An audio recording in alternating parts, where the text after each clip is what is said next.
وما بالأرض لا إله إلا الله لا إله إلا الله لا إله إلا الله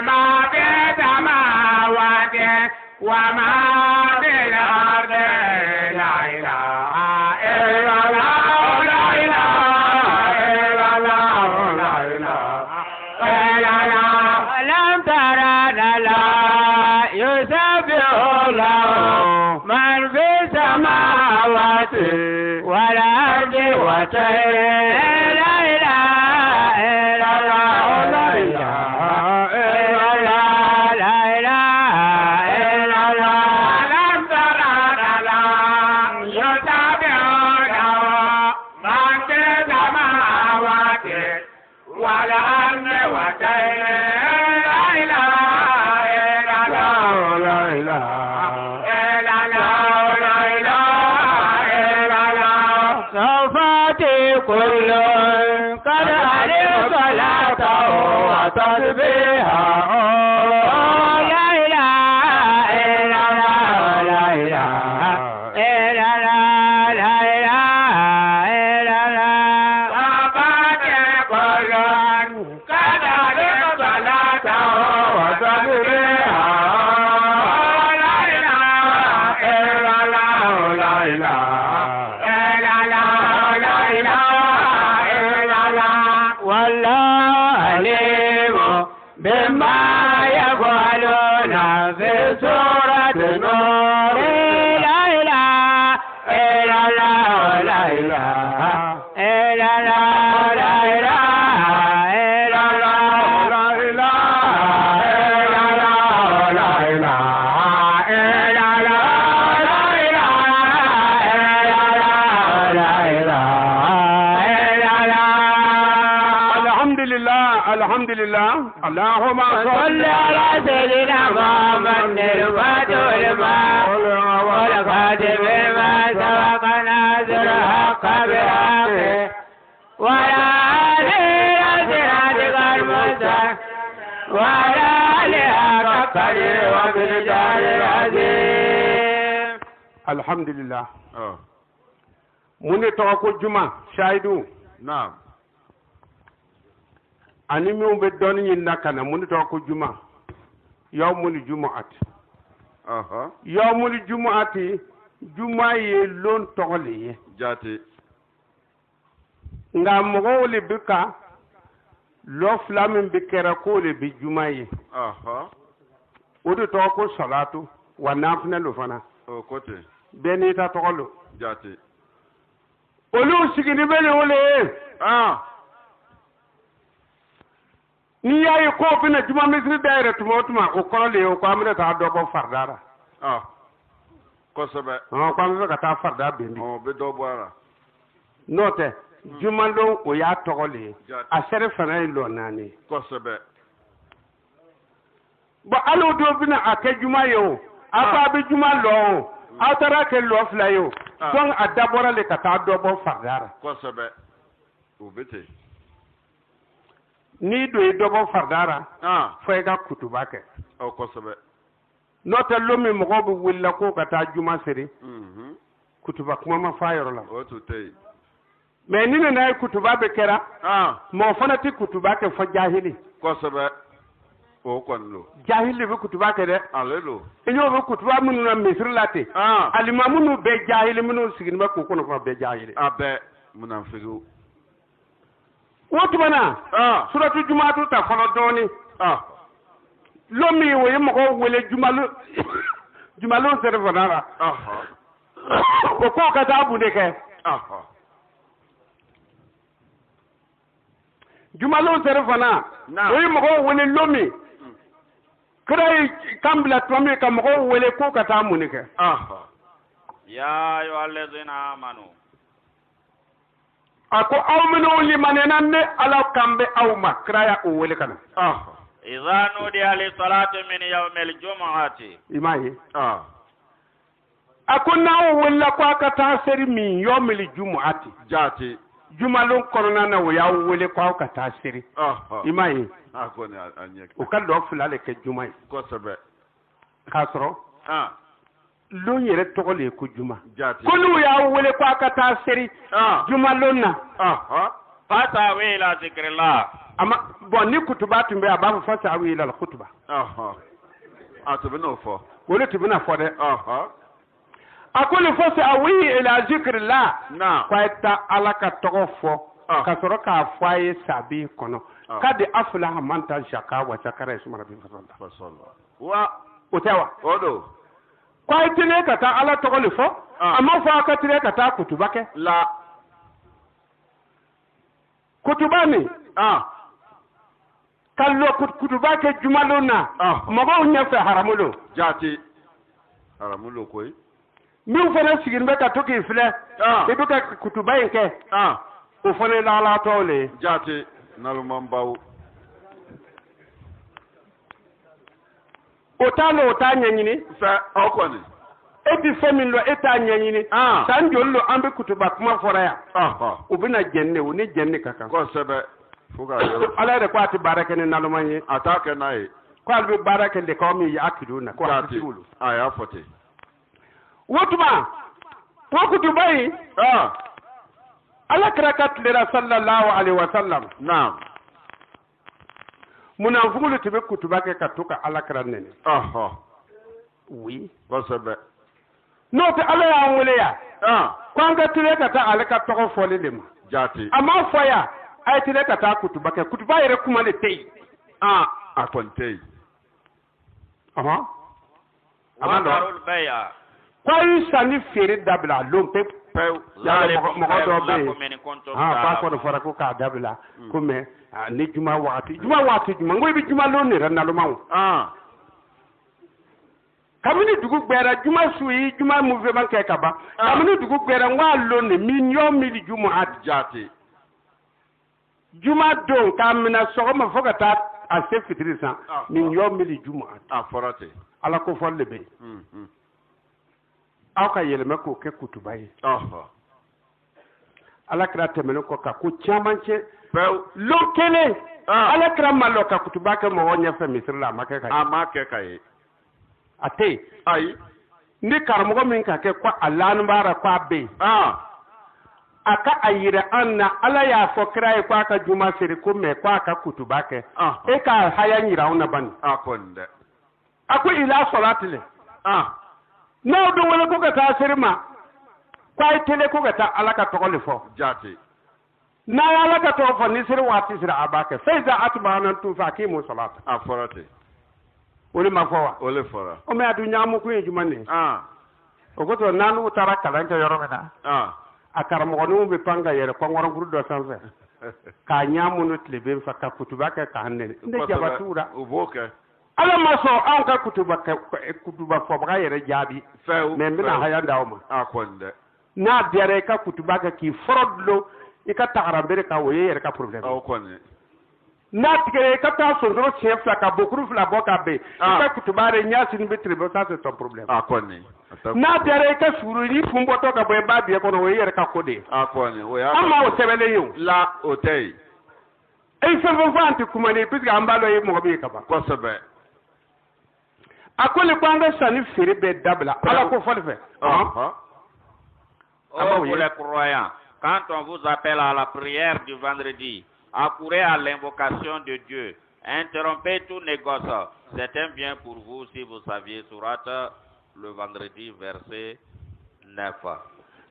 Mais bi karamɔgɔw yi ala ko fɔli kalimatu la ilaha illallah dabila misiriw kɔnɔna na k'a kɛ kutuba de ye ka ɲɔgɔn nɛni n'a ka di i ka a tɛ se ka filɛ limamuw bɛ kutuba min kɛ dɔw ko k'a kɛ arabukan na dɔw ko k'a kɛ kan wɛrɛ la jate hali dugu ko n'an bɛ seri o seri kɛ k'a ka kɛ ni kɔrɔnahaya ye ala ko kutuba min bɛ kɛnɛ k'i ɲɛsin tilebe ma kamu ko k'a kɛ bamanankan na dɔw ko k'a kɛ u ka siyakan na kamu i k'o ye yɔrɔ min na i b'a dɔn ala ko tɛ o bɛna dɔ de nɛni min ka sin ka muso min gosi limamu na ka ban a bɛ kutuba kɛ k'o nɛni a b'i nɛni dɛ walima n'a ko i k'i den di n'i ma sɔn a bɛ taa yɛrɛ ala ko silamɛw kana ɲɔgɔn jɛ ɲɔgɔn bɛ sɔrɔ o ye kutuba dɔ de ye wa ati way ser le yowa Ay, c'est ça.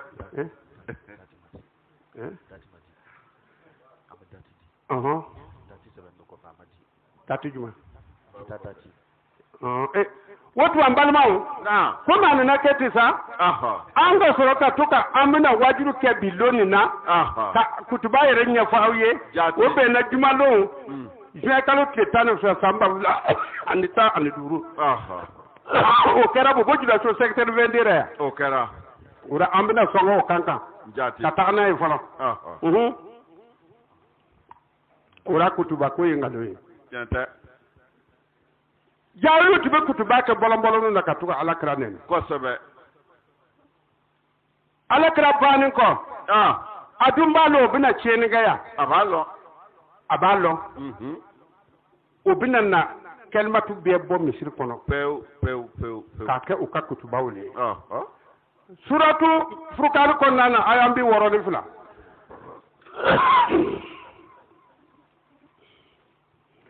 Utma alakra banin ko. Ka alakra toy. Ale munafiku no kumasra. Tuami woyu tokara misiri joyere ka mozo do. O kumasra o ka kura ulo. Jati. Kutuba ka o ka damina. O be alakra o tigar mala. Me ala ikra mo fokrai. Wa ibadur rahman. Furqan ayambi woro ni fula.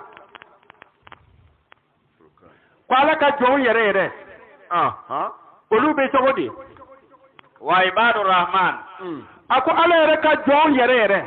Alladhina yamshuna ala al-ardi haunan. Ako mogo minnu be tagama duguma koro la ko yere korsi. Sulameli be tagama ki yere korsi. Ki yere korsi jeniara. Jati. Ki yere korsi ngalona. Ki yere korsi haramuna. Ki yere korsi nagna kura. Ako mogo no bedi.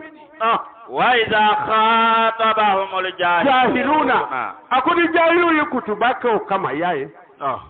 Kalu salaman. Ubafa salamu alaikum anga sira tura. Anyi min fo ala tara kaba. Anyu fo ni bamina. Anka kuma wala fo tara. Salamu alaikum. Kuma na kwati so ala tara. Salamu alaikum. Akoli. Ati ba ya ati kuma ofe. Okoso shaidu kutuba kera ki ne kana kuma ofe jahili yake. Jahili yake no te mo sabati kutuba ke. La. Olu kutuba ke ka kranen. Kana itu. Walladhina Akum aminu wi ala ko jo wi joyo ko togodi yabituna li rabbihim sujadan wa qiyaman. Akum mu'min bishri oti ala yusu sujuru be illo ka shirki ala tumajuma sufa. Walladhina yaquluna rabbana. Akum mu'min babu ko anti ala asrif anna azaba jahannama. Aku jahannama ka jangata takabu anka. Inna azabaha kana garaman. O jangata ndo akarante lino kaban ati wuri kaboy akagbele na lare ka ati wuri kaboy intiga ala ota kabwanga ako jonu mu kutubabu ke ko lugulu nen donc ay janto ara halu madu misir ko ka anene na bi china na ci mo ko doka ta no ire groupe ke kutubaga ka awde na kana ko fe mo langulo no beti uti foyde lo foy mo min ta yere kala ban no ki ne no bi digira ati digira uti digira inna sa'at mustaqarran wa muqaman. Ako sabu jangata jangata min fleni akabele wana lare ka ti wurka boy fana ma antigala o jom nu mo be ulugulu nen ni ko ba la fe bin nen bo fa nyana asha mambe ko la ilaha illallah nu lo minan kan daga so minera ne do fana mu ne o ti ka ko yo ne do fana ko dole yo Pulsu ya tinda ka sumina sita. Utamel na tuni da. Wako ko hira bi digele ra. Mun kan ka sumina ra. Mu. Anu le ti to duma. To ko fara gbana ka so ma. Ne aduma bi to ko no wochini bi ta bo kele. O mo bu mo ko je ni mo ko be ko lo wa. Aya to fei. Aya to fei. What bana masai ni fo awye. Jati. Amamu bi ne ayulu ka kalti fo awye. Ambiguali en français kara.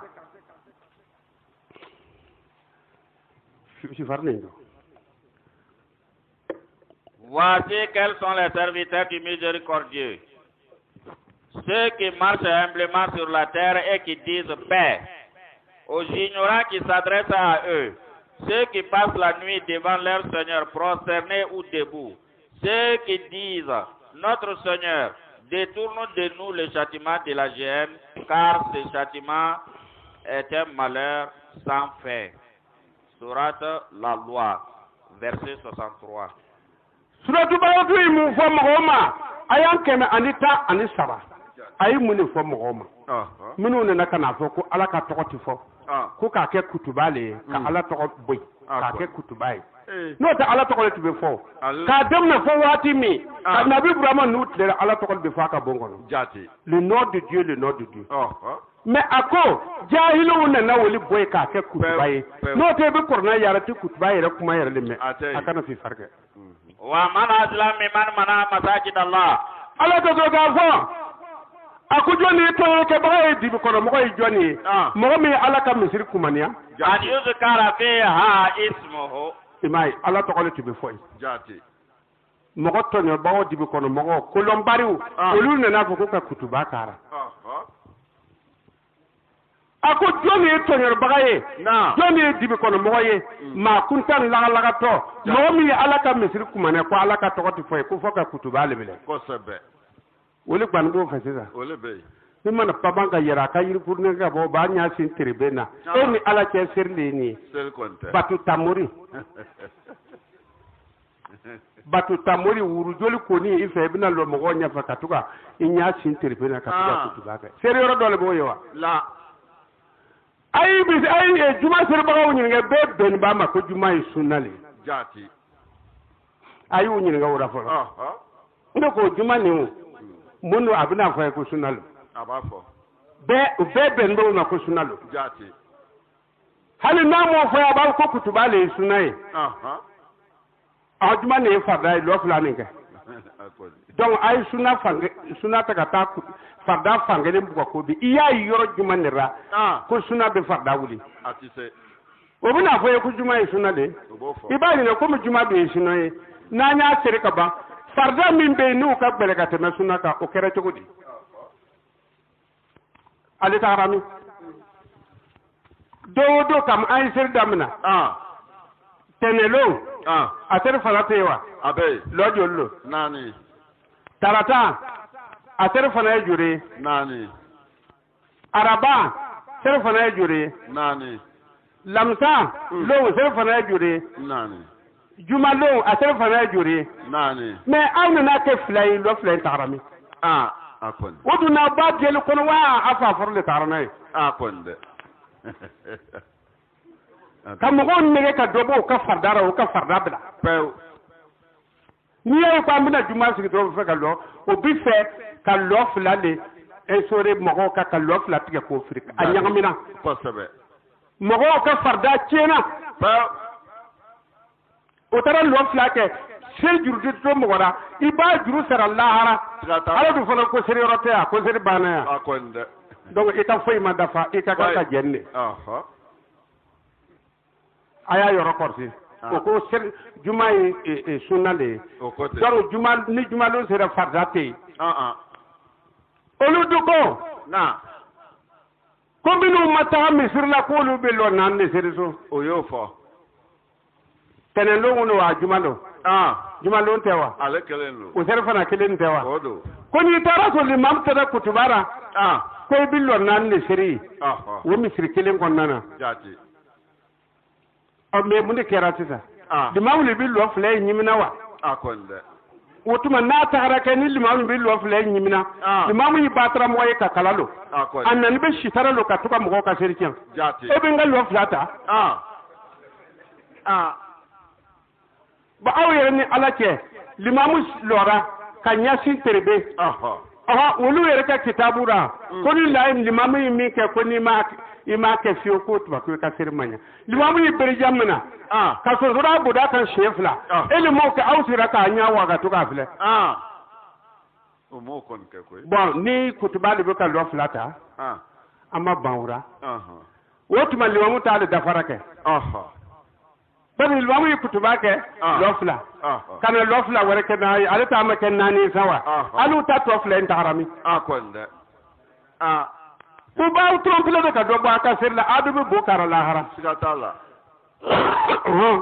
fana ye wasa bɛ kharabiha a ko mɔgɔ min yi alaw tala ka tobo misir konnana wa sa'ati karabiha atigi bi ka misir libe wala la ilaha illallah ti foyoro mina o ka ke kutubale e bi fe ka misir libe donc ala bi no foreya ako ni kutuba be misir bina la ilaha ti foy ka ala to foy ako misir bele do wa sa'ati karabiha patigi ya dabaka misir yerle boka be tanke ismu bore ka to ka ke kutuba odo kutuba fana beba ke tamaniyar le da leoni mi mana kere abu kutuba ke ko nen ni mi ya kam so bo sara abu kutuba ke ko nen ni min ko limam me kana don ka so abu kutuba ke ko nen e to bitara kam so le no fe konde na limam fa fa kam so no fa ajurti ikambina ka tin trike duguma fajolo ka tigara sere ko ka nyagwa ni mo ni ba mu ni so reten ebe do ka to ka fo mo ati taranga mo so le no fe pa ta sere nga mo so die kan ka a kuntere du akonde ba tramo Olaika akun mo binuye ma kana lahum an yadkhuluha illa khaifin akun nayu mo lo nawere islamewe mo binu ko ala to ko ti fo misir kono ko man ka kadoi fa do to be to ka yere ko no tinam bugo da ba bo sirke ibala to fo mo tina seyma la abirbi yere ko bina le bobu ni ko pa to i jube ci ade de ki ka sirke tanay lahum fi dunya khizyun ako mo la jine de ka dotike ka bo ala ko fardara ako malu le nu de no ye nyini ga o ko joni mo ko mo bali ala ya ka mo mariya fo jina iba fo minu te kalma fo misir la minu tu ka ala to ko me liwa mu be kutuba ka wuli mo ko mo bali wutu mako ala le ba fo ne ma fo ko ko malu ne du ko salve tanay wala hum fil akhirati azabun azim aku jangata li boye lahara lolo jangata en kabunde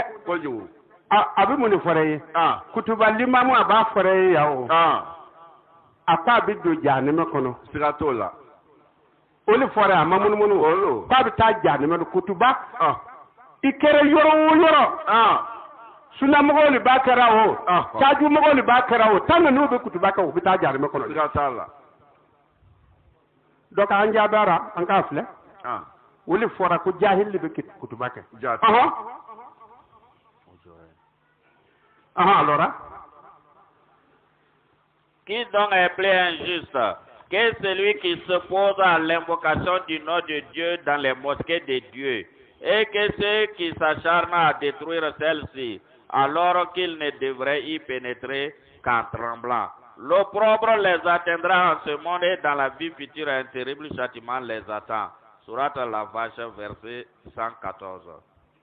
Wotuma kene tumari alakra ala ya Allah ande kanya tumami alakra tara Baitul Muqdis atara se na Baitul Muqdis asebelembe tawrata konnana ako chedemi mission to bina di mo mimma akwa alili binanna na do na lumi yahudo bina lo chogodi fa bina nyasin Baitul Muqdis makuka sere jati o saban be tawrata konnana na Muhammadu bo kalama ala ka fanya na akwai bini ka awa mogo jugu lo chogodi laga to bina lo chogoji manna Muhammadu ni lomi kratara Baitul Muqdisira kaloka anyasi ko Allahu akbar ka kodi alkabama ule forati sawne tawrata kono ko sabe kratara kataka yahudo bora ka nyinige ai akara chogodi ene ni muni kana di damvama be e sermi kene sab ambalo ko cidin labana benanike jati ina ni muye ako alif lam mim Allah la ilaha illa huwa jati yahude tege du nyogon boro ka nyogon fele ako ni yiche ko me angon sebari min be mo mi ni fo bagaye sambi woro ani samfula yoro abesa donc atutise kana ya fatika sambi nan ka fol donc a sambi nan dabara Muhammadulo aledo min bi solka we solke donc an farre kan donc an yallo elelo jati mais antine fare ka jama ka amina to anta korman kan jati do ka wulu mo ko flaw flete alu tagara ni no fara ko otuna fara kan me obuto takor wa aw fla on ta shife abeti wulu ka ta livre wara so ba were ala ka fa muhammad fala ta tabi ahwahu ayo kada tu kan san ko faw mais muhammad bin seri abuna mo ko nullo to di na no te nullo kelete muhammad ma seri ka nyadit libe ama seri ka ko de alkaba ma fanin lokele fi ala le tuya fo ay fi lahir korman no muni fara aye woyoina ka fo muhammad sallallahu alaihi wasallam ko hayan keme ani hayan bina ni hayan wolula o kuma fara ay fara na manton ka kan ka siri cogo mina o be latgen be muhammadi ka nyafo qur'ana kono na ko bila ka nyafo tawrato kono ko bila qur'ana bora tawrato kono wa innahu la fi zubur al-awwalina wa min haythu kharajta akum muhammadu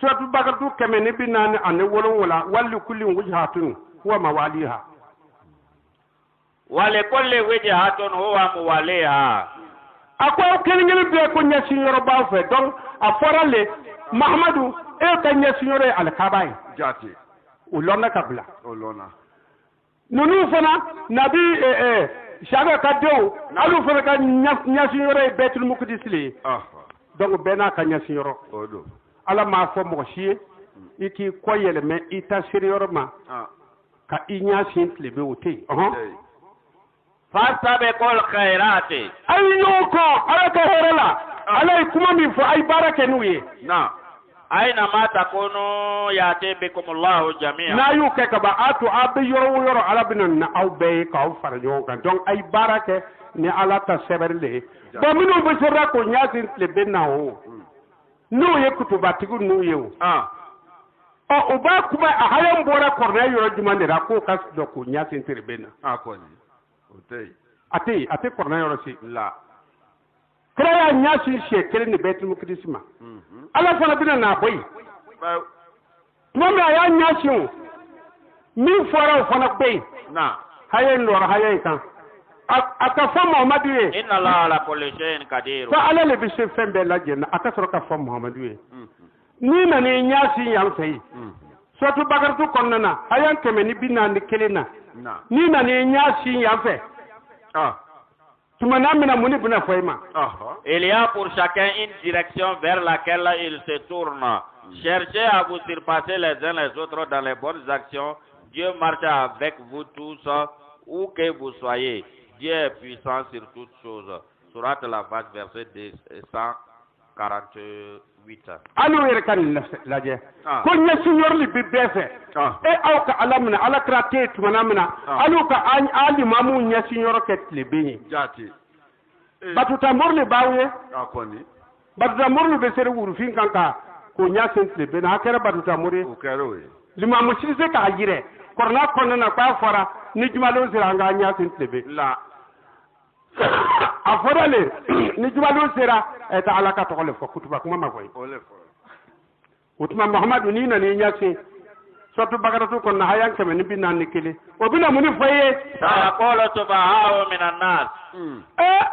muhammadu sa akodoni akunnalu mamunum be mo chema ko bina na kuma jati mami ni nyen inna na inyasi Baitul Muqaddis ma kullaga to daji soro bina kuma parce que wolu ma don ala le ko ci den labam bina aka seri do ke ka nyasi yorema ka yire mo awraw ko Baitul Muqaddis o jama min be na anima ka yire do ko mo be kele abe ni ko kana ta hidi ke maga ibita Baitul Muqaddis ibita ka hiji ke akoni sando wo Saddam ko kana ta ga ayaka mo wace ka ta Baitul Muqaddis o digra arabura to abidigura ko ayaka jama beke ka bolibi ko biesi ko taraka hiji ka Baitul Muqaddis a o do diara yahudiya yo san akoni o go yara arabuye wa afaqun ne afarkun do fle ne arabun no jati kada fi fa kun ye to wenate kaka bogo bolli bi katanu ya fama de we ta ka so Muhammadu sallallahu alaihi wasallam ka yire kusufle be ala ka so de na ya ki nya ki yorola alkaba te anu kalli mamu lagala to bi wul baraka ko nyasi ya abda arbu ka fadiya ta ka du dina na to jumana arabu yer manyi foy mo ko nyena mawte la malangolo wono kanai ma wala human qiblatihim aku Muhammadu ni nyashin ka ta Baitul Muqdis ma ki ko munu alkaba ballomi akwai binan nalman ye ba ko ci wodo nalman bi kono ko muni atu nunu yalo munafiki nalman na bu kuma na abayar bo kurale ni bi munafiki yake ni ma bo akure na etise ka kuma etise ko ko te ko muni nunu fana nyasin ko bo ka corona ele redut be atu be alugu ni kira bora maga ka ta nyon fe lahirin bi ala ni kira ke kira da lo ka nyasi Allahu akbar ko ma wallahu an ko mun yu nya ko yel maka bo ka koroma ele ka tewa akoni ababa o biya murtira pew allo ya arabu no biya murtira wa arabu min murtirate passe do na bo America ala kra kene ko ka serinu no bano materna ala kra kra ya ka mission da fallomina ala kra ko sigira wulu bana ka toy ko te sigini kra pew parce David na kana wulu wuli soro aka soro ko akere tude wulu ko ammo chaw ni ala kra tumbe kra tara ka ngam mo chaw to o mabben fo lawo sigira jati ala biya ko korna kono kuna ni ala kara nyongo soro ko mina fa kana tige ka bara utewa abe yalo wa sebe dembe ulu tige ka bokra ka tui o kera kra ti daga ta ka magantara ko tui parce David san chama Israeli chira ka yerge ali ya karanta warta kono ko dugu do tumbe ya ali be ta adugu investe atara yara nay mo so ko je ko kele ya aduta fo tilo heke ka soro ka do dugu chira te vi as be vidra fenge yu faga éclair yu faga ko do furla ko makosa ura tizata o mi kerate kaba na aka den no nyinge o do na nyama ka fo o lu yoro fo te ala krava ko twa ala ka soro ka ta yoro do tige ala ka duguma ko dini minti dira nabi ibrahim ka di israel ma ala ka ta yoro do tige ara ka ali so na munafiku no de musigi jati o sigirai o sigira yoro mina David ka kantuno Baitul Muqdis be bala Solomon ya jo aledo ali te arbu do yido Ibrahim jati be ballo o koni arbu ka kote la alina ka yoro ni tike ka mo no si ka to la ko Palestine Palestine tawata kono nabi Dawuda ka kan to lo jati o sigira ko che far sigiro ka soro ka talle kol daire Baghdad ka demte no ta ka karai ka do yer mako ke mon père oui ala du tika fa ivoirien oui israélien oui dali naw bora du koreina naw na sege kana sangusa kana mogo sorai abani nge natu ko israélien ka du korlo akana sa tigima aya bismillah aka ka awdo yisigira nga nanu nafo koko ko wolu talo aya tigi kunche sanfa fo duguma fo itara jurmu tara sabo ala to ko aya di nabi ibrahim ka di alulima na so na kuma na be kuma awye alaka kuma kan wuli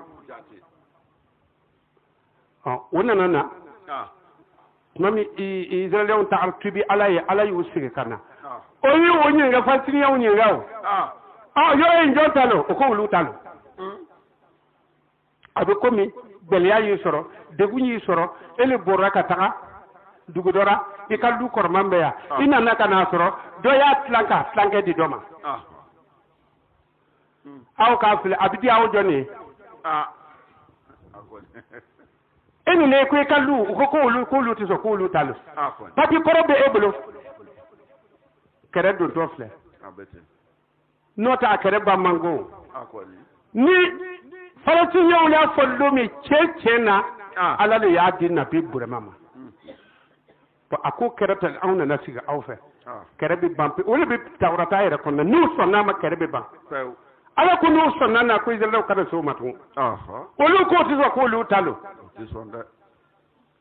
ala kra fatlu ko saba kirkara kere wuri ko lu bi ta amene o ma ka amna few atewa abe o ma ko ala ka chende ma o du ko ni be to de amna na wa ngo be so mo le fara yore ne sur le mo tate yoro ni ye betul mu kuti tu taye few aya fo hala kana sikara korna ko to da ko na prende prevele be am fere kra tare le kata sere ka nya yire pa mbe kele ndalma no fona ka tuka fo ko mo ni unya sinta tanay ma wala hu an kiblati hu alete kanu ale ya ko tibe yorom na kwa fa ko yoro fana toy ko nya singa tuka sere ka alkabama betul mu kuti sima kol afoye muhammadu lillahi al-mashriq wal maghrib akot lebi boyro na nabidu yormu ko ala talo ya di man yasha ila siratin mustaqim ko ala bi mo kana ka ta tasram min ka biaye ala ne muhammadu kana ko kan nin kebi jati munafiqu masofu arbu munafiqu masofu al arabu asadu kufran wa nifaqan bon c'est kana la wora de les insensés d'entre les hommes disent, qui donc les a détournés de la Qibla vers laquelle ils s'orientaient, dit, l'Orient et l'Occident appartiennent à Dieu. Il guide qui il veut dans un chemin droit. Sourate la page verset 142. Watu bagarafi kona na hayam keme. Ana hayam binani. Ani hayam binani hayam fula. Hayam fula. Wa kezali. Ako mama da bete. Ja'alnakum ummatan wasatan. Neli ya bula ka kem manto ye wasatan chamancha. Kemen manto. Abi manto to kema nyawo swade ka ken nyamgo ye. Yahudan na sura Abraham minu bela jenin temena. Alui wulu ka chamancha mole donc abo ka ko be kalama. Nyu ka ko be de o ma lesu ala shay. Atatu ki mu tawrata wal injila ma uzila leku. Nya be de o ma. Donc awun be se ka dinani diriger. Ani be se ka dinani mo no. Ka fo nyana aw be minna te bibulu kono na bibulu kono abe cheka na te bibulu kono ate feira ani be ko fo ko sabe nga aw yere na kare ko bibulu yere le mani o côté ko bibulu yere le teche o côté ka so ayu ummatan wasata jati abe taraka di awma na letu ala shay hatta tukimu tawrata wal injila ma unjila ilaykum aw ni be tawrata mo gawlon aw ni be injila mo gawlon aw ne ba an ka ko lo ko tuma an ka kuma ni wuye aw ne na banwura otane le takono shahada ala nas aw ka shere wuye magawiye wa yakuna ar-rasul alaykum shahidan ala kira ke awa shahidu ya aw kan ka lo alayya aw bil aw yin manto wuye wotuma ale fane aw shere na ya nya na manya ali muhammad ba kalama jati وما جعلنا القبلة التي كنت عليها محمد alaka muhammadu wele wolo betul muqdis tumana ya nyaasi ni nalmo ni fama alaka ma akwa makoron dabla itbi koron minna akma dabla de la illa linalama man yatabi ar-rasula mimman yanqalibu ala aqibihi ambi fe kalon mo juma ne bina son ka tu kira ko jati mo juma bina ke munafiki ka bo akofe donc falatini we munafiki wuli o banna wa in kanat la kabiratan akwa na ko ni punyira ila ala ladina hadallah illa ala ladina ba mane ke mo gole minu liman be Allah ta'ala wa ma kana Allah li yudi'a imanakum akum muhammadu ala ta aw kallana yani ata yebebe ayi alkaba diama amake kuma ya dabla ti dabla aya fe to ma bida kete mais ni ko kera le pour que ka ka munafigulo jati inna la binasi la raufun rahimun wotuma Allah ta'ala abi hina magawra abi makar magawra anyuye wotuma on fait de vous une communauté éloignée des extrêmes pour que vous soyez témoins contre les hommes et que le prophète soit témoin contre vous.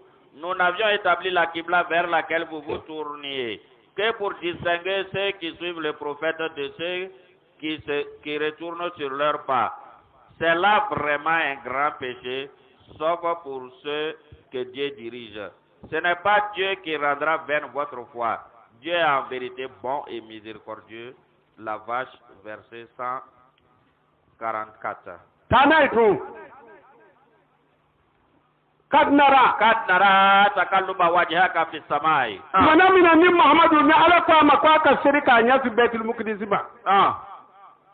Abi kelma ka abanya munu la ilaha illallah la ilaha illallah la ilaha illallah la ilaha illallah la ilaha illallah la ilaha illallah la ilaha illallah la ilaha la ilaha illallah sabu akera le yere makaba ko ala ko ale ka kete afana be kelma fo ka nyamunu fauna ala ka da fo akwanya bara inya dabi yelme fauna ako anyu ne ala yayi fala no wali anaka kiblatan tardaha ako koromi itumbara ni je kera ka koromi ndima ko sonin bina sradima ibi sirki nyasi wa wali wajhaka satra al masjid al haram haya sonin bana koy awa Muhammadu bi boni ko ni bi seri iki nyadi satra al masjid al haram inyasi al kabama kamu fora Muhammadu ye Muhammadu ma nyasi fan wala ni al kabate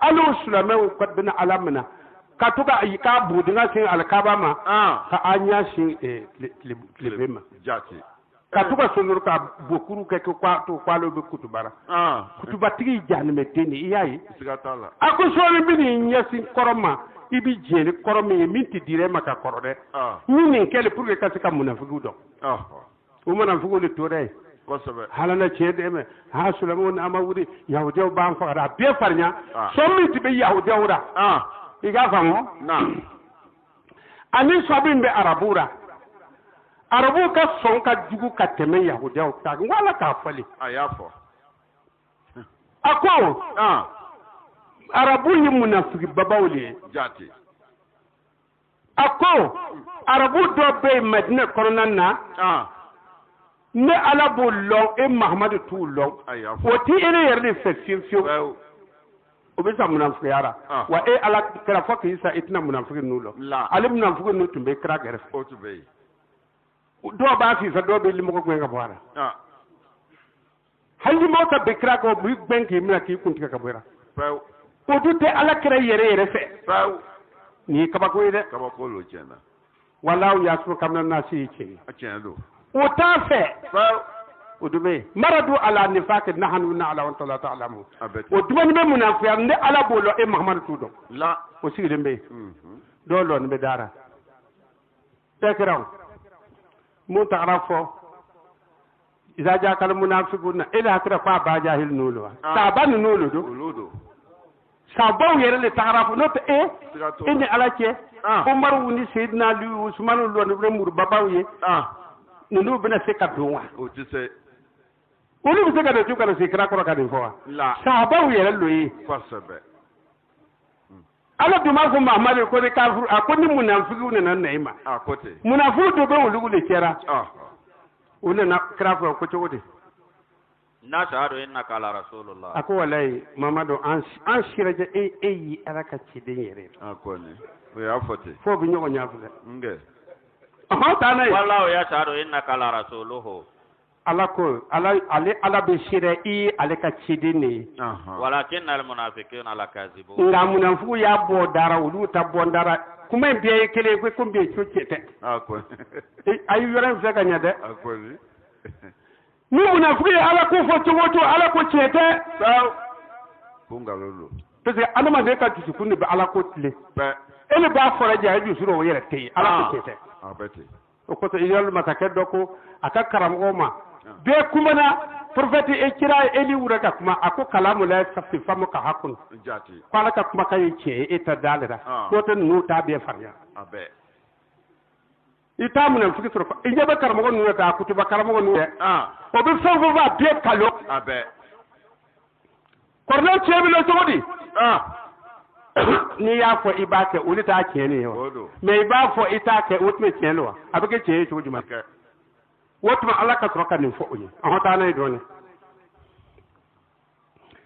akwambi inya shiro anya bare bi nya yelme soni ambini iyel me kata yorola ibi jeni mi wa ko kira ko ni kuma ala ya bla ka sirka nyasi ayu tri heke sirke to kera o tale ko tlame ko ka soro ka nyogo yeke ala ko ni nyasi yoro ibi jeni mi tale sisa awalo wojo akom shatraho kutuba karamo ala kala kana fayo kwai na bi sirko na kwaya nyasi satira ho akonde misiri mbi yorom na ko ni serdo de kwaya nyasi wo yoro lega alu duka kutuba ne sirtelewa adu ko sunna lo ko le lo flata kamogon le ka ta yere kallo noyi fodo buka la ka ke kesu jan imam du kuna fla be siri yoro mina bere jambla no yoro la abetigi sura botura abodinga ga ko ama abad o se ko mi tak wallahi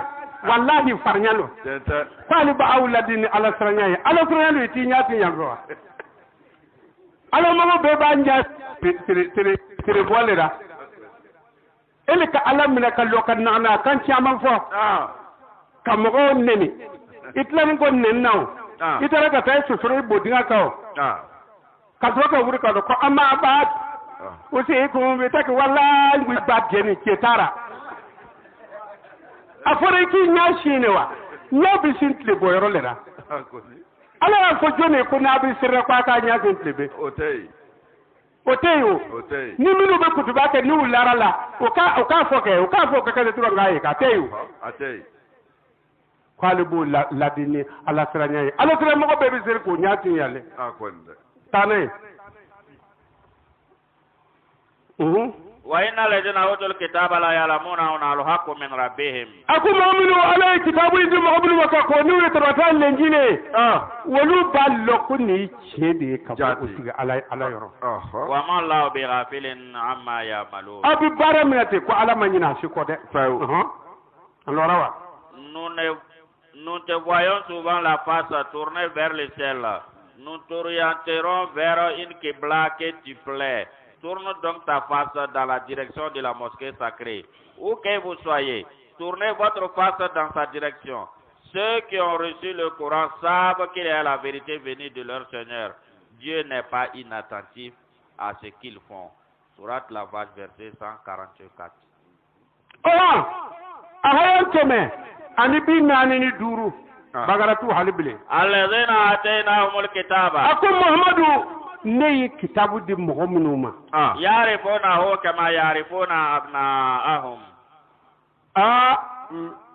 ako ubi Muhammadu long ko bo ka de lo to jati ubaka qur'ana fana don ko mo boka de ala bu fara yahudaw ma de na ako nyaadi mo ni kitabu di muhammadu ni we tawtati ako bi lon woluli be ala kan ta hadati de ala kralo ata lo ko ibi ta hadisa kuntan do yete ko hayatu rasulullah ko alakara kanyana ma chetaye hayatu badiyelo nota alakara kanyana ma ten kono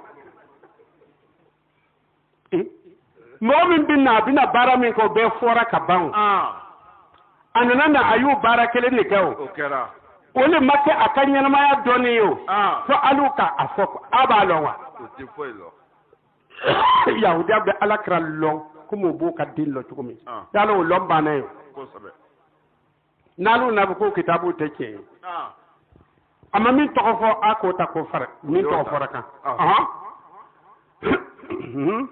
wa ina tariqan minhum la yaktumun al haqq ako me aliya hudo nu ya alimu fere nu yake ako do be wuluti chendu de obey la yaktumun al haqq ako do bu lalu kama samake la yaktumun al haqq ako lu bi chendu wa hum ya'lamuna kasro balo ko mo bo chama min bi chendu kasro balo o mo wona na soro jor chera tu atra so anka hatta tu le chera do balo ko korna de che me o ban bara Ceux auxquels nous avons donné le livre les connaissent comme ils connaissent leurs propres enfants. Plusieurs d'entre eux cependant cachent la vérité bien qu'ils la connaissent. Sourate la vache, verset 146. Chebi boro juma baga to kemeni binani wolon lara. Chebi boro juma. Chebi arizalo kono wa. La. Chebi bo bukari lo kono wa. Atiyei. Chebi bo arabu le darawa. La. Chebi bo karmo le darawa. So olu konta fiu.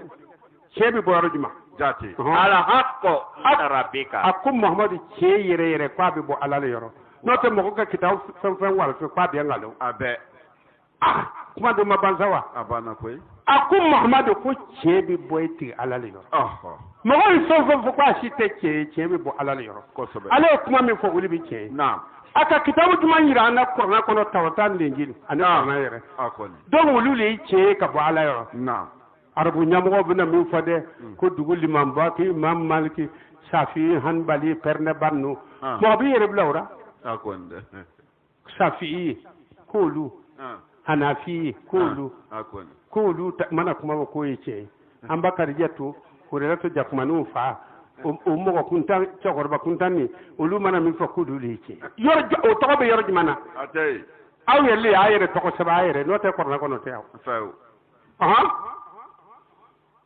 fala takunanna min al-mumtarin mamadu ida korna min bi bolo je min bor ala ro ka dima fala takunanna min al-mumtarin kana sigara de la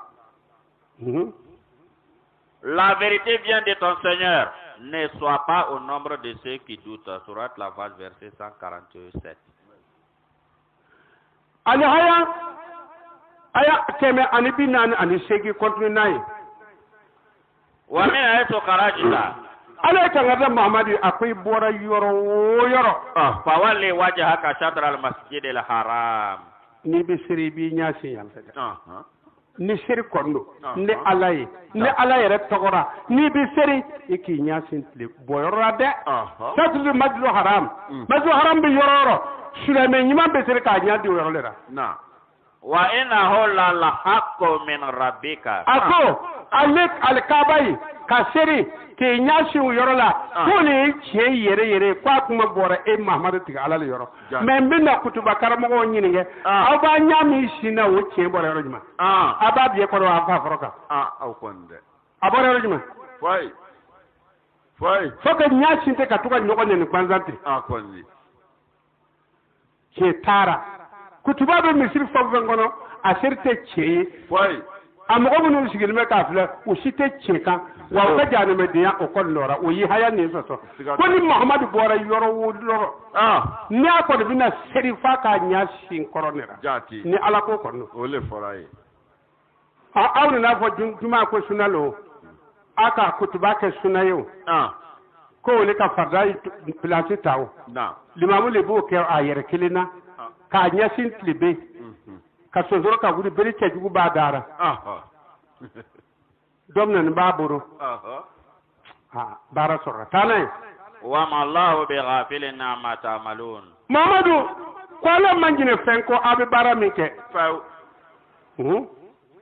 quel que soit le lieu d'où tu viennes, tourne ta face dans la direction de la mosquée sacrée. Là est la vérité venue de ton Seigneur. Dieu n'est pas inattentif à ce que vous faites. Sourate la vache, verset 149. Nako kutuba limamu na so ima a arbokan famu atwa kan godo fore bo fana yewa akango ye donc kutuba limamu ye kafirde jati ambitana hayanke men bi nani kono ambu fana fle atawa ka muni fo ala tra kam manto ye wa min haythu kharajta Muhammadu ibora yororo de fa walli wajhaka satr al masjid al haram iki nyashi ibi dugu jabje fango fanna ko ki nyashi alkaba makasirde tani inyasi fangore donc obi loko nyasi alkabara obi dugo min ka asidu abe dugo kuntan ko ko so me ata yere soro ke tarado aw bugo nu yorobe wa haythu ma kuntum haya abe awne kan ko Muhammadu kan nyasi ku atam manton aw bi yoro fa wallu wujuhakum shatrahu abek na bi sirra ayaw nyasi alkaba fanfɛ ni aw ye alakira ka mantew ye dɛ donc minnu bɛ seri k'o ɲa di tile bɛ na olu maamu tɛ alakira ka mantew ye donc sitana le bɛ mɔgɔ seri la o mɔgɔ ninnu fana bɛ lagalaga tɔ ndalamaw n'o tɛ mɔgɔ tɛ sɔn a ma dɔn a y'a ye yɔrɔ jumɛn na ala le ye seri di a bɛ seri cogo min a y'a ɲɛfɔ aw bɛ kan k'a ɲa si yɔrɔ min a b'o fɔ aw bɔra sunna tɛ ka farida gɛn o y'o kɛ nin kɛra baara ye dɛ nin tɛ k'i fa fɔra k'i ba biɛ ɲɔni ale tɛ k'a sɔrɔ لئلا يكون للناس عليكم حجة. Turki akan dalu kana soro mo gawra aw ka ima inde ma dalu soro kan. O bana ko nyasi ima inde kuma na o tise ka kuma o dalu soro kan te kafriwlo. O be kafriw yere o bana kuma kai ma wa korna konna o bana ma wa kafriwlo limamu be kafriw na akasati bi yara yoro be dogo ko taw. Dodo nta. Fletri nan ne be anga fengara ne dogo ko lo fletri se ka. Faw. Poti da babla be foyita mer be yara du kono foyiti ka foyirat naka. Foy. Awadi fengara fonte foye. Ni sara la kura ma bana. O bana. Ha do zara ma la ko yere soro ka sara. Foy. Ha ede tara sa ala kura. إلا الذين ظلموا منهم. Fonna ya soro. Miu kere zalimu ye. O chema. فلا تخشوهم. فلا تخشوهم. Kana shira mo nya shaidu Muhammadu te akambalu lema. Akana shira mo nya foyi. Foy. Ko tise foyi ra ko. Foy. واخشوني. Siranne alanya shaidu ne bi kuma bi siranne alanya kana sira mo nya ate foyi ra ko. Foy. وليتم نعمتي عليكم. Ni Muhammadu e masran ne be kan ne ma dafa ka diba. Ayi yere jatmin. ولا لكم تهتدون. Eta auna kana. Na lugu tisrano. Alo be kuma min fo bi atiba fo rasoro. Ima ya abu kuna alnu bu kan mo mitla no kan mo mi o nya kum ne be. Ko ni jonga mo ni. Ko ne ta londe. Ko ko ka mo honu no te. O ba fotele. Ba lo bi ene ni jalla. Aya ka kuma fo. Ko mama kana sran. Nasro la bu ni nya. Sran ti fo nya do. O be se mu nyere de. Foy. Ambora kurwaro ka kutuba yere blai mai. Do ko lute kutuba ka kunyana ko na miri. Do be kutuba re. Abare.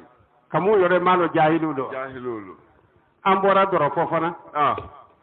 O ka kutuba kuntan do yere.